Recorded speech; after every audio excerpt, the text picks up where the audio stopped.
Syria says capital is free of militants after defeat of Syria's military said Monday it has retaken the last neighborhoods in southern Damascus held by the Islamic State group and declared the Syrian capital and its surroundings completely safe from militants for the first time in nearly 7 years. Reading an army statement on Syrian TV, General Ali Mayhoub said the army captured the former strongholds in the Palestinian Yarmouk camp and Hajar al-Aswad after a month-long campaign.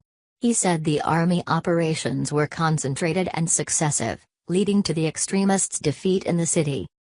The gains by President Bashar Assad's troops bring Greater Damascus, including the capital's far-flung suburbs, fully under government control for the first time since the civil war began in 2011.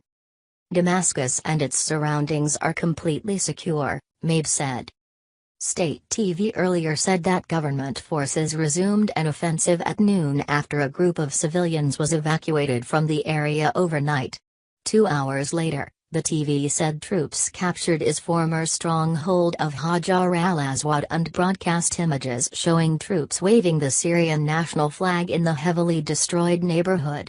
A war monitoring group said some 1,600 people, including hundreds of IS gunmen, left the area on Saturday and Sunday, heading toward the desert east of the country following a deal with the government.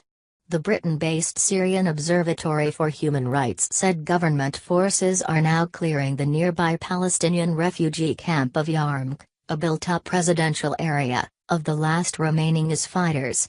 It said the month of fighting left scores of dead on both sides. The TV earlier quoted an unnamed Syrian military official as saying the 2-day truce had been in place to evacuate women, children and the elderly on Sunday night from Hajar al-Aswad.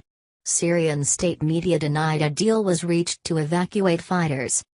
The Daesh terrorist organization was wiped out in Hajar al-Aswad, an unnamed Syrian soldier told State TV, using an Arabic acronym to refer to IS. We will keep marching until we liberate all parts of Syria. Assad's forces have been making steady gains since 2015, when Russia launched an air campaign on behalf of his forces. In December 2016, government forces captured rebel-held eastern neighborhoods of the northern city of Aleppo, marking Assad's biggest victory since the conflict began.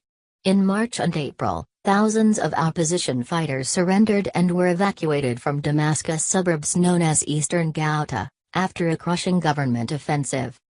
Shortly before noon on Monday, when the truce was supposed to end in Hajar al-Aswad, government warplanes struck IS positions as Syrian troops began advancing deeper into the neighborhood.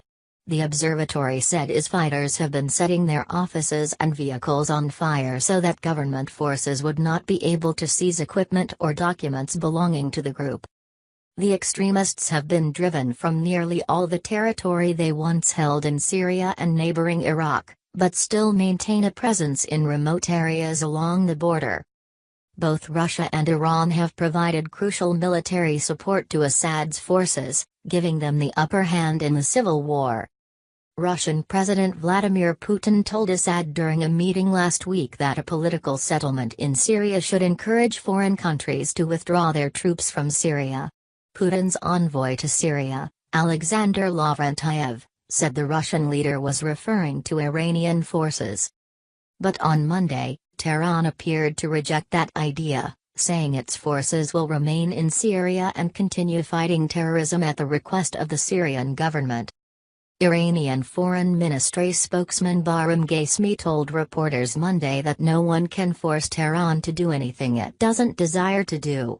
Our presence in Syria has been based on a request by the Syrian government and Iran will continue its support as long as the Syrian government wants, he said.